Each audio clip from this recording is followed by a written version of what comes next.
Chief of the Toronto Sun. Adrienne, good to see you. Thanks for joining us on the program. What's your reaction to this news today of the Trudeau separation? Well, good to be with you, Lois. I, like so many people, it's shocking. It's unfortunate. It's sad for the Trudeau family. And it is, no question, it does open up a whole host of questions.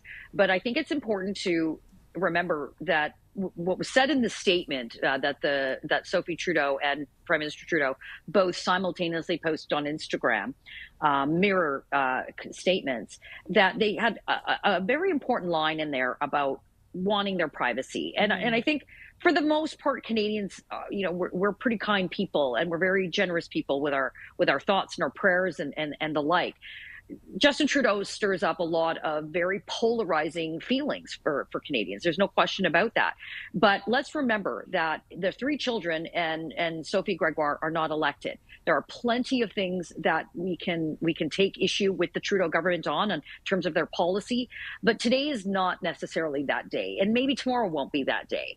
But I think as Vashi has just talked about, and I think it's important, whatever Justin Trudeau's future is in terms of the running in the next election for as leader of the Liberal Party, that decision won't be mine in the media or yours in the media. It won't be the opposition party's questions. That will be Justin Trudeau's decision. And frankly, it will be in part, how the Liberal caucus handles this in terms of his ability to manage the very weighty and important issues that the country is facing versus managing and trying to handle what's going on in his personal life.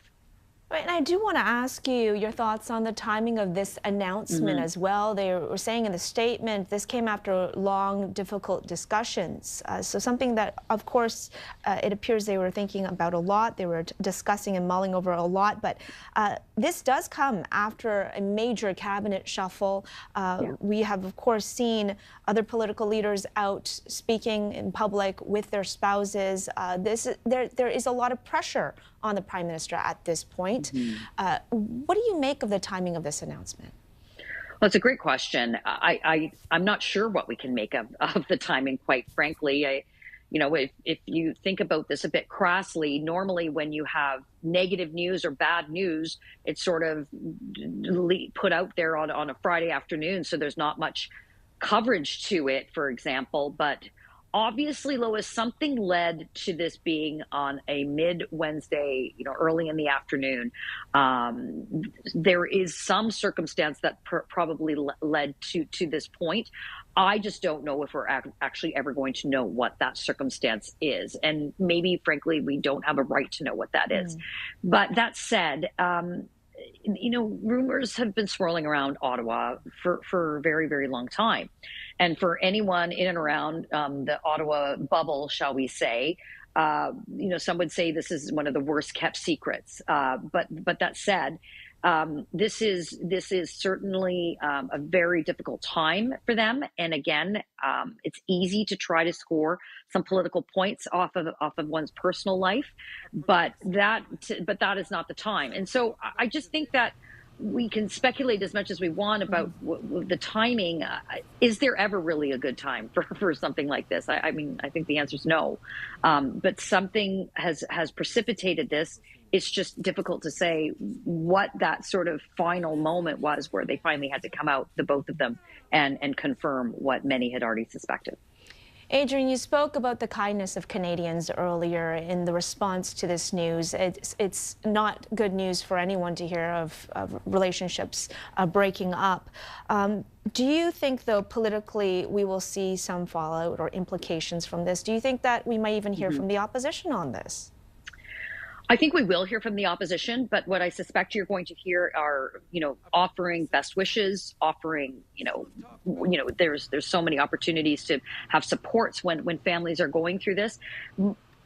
Too many Canadians have been in this situation that Mr. Trudeau finds himself in, and that is a separation or ultimately in a divorce.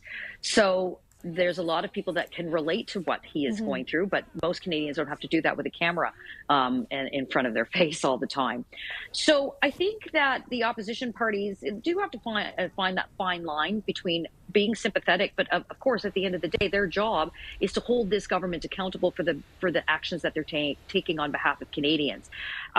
So you kind of worry about that there could be a perception that any question that the opposition party is putting to Justin Trudeau, for example, could be perceived as a personal attack.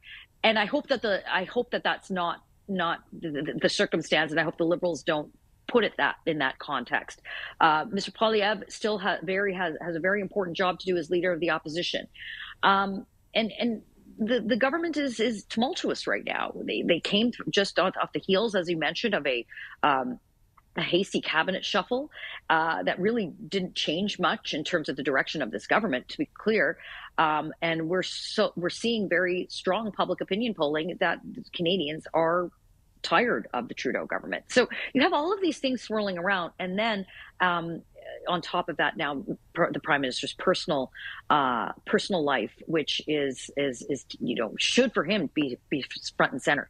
But again, I go back to it's really going to be the Liberal caucus, the Liberal Party, those members that are going to be the best at trying to see whether or not Mr. Trudeau does carry on into the next federal election. Okay, we do have to leave it there. Thanks so much for your time today, Adrienne Batra, Editor-in-Chief of the Toronto Sun.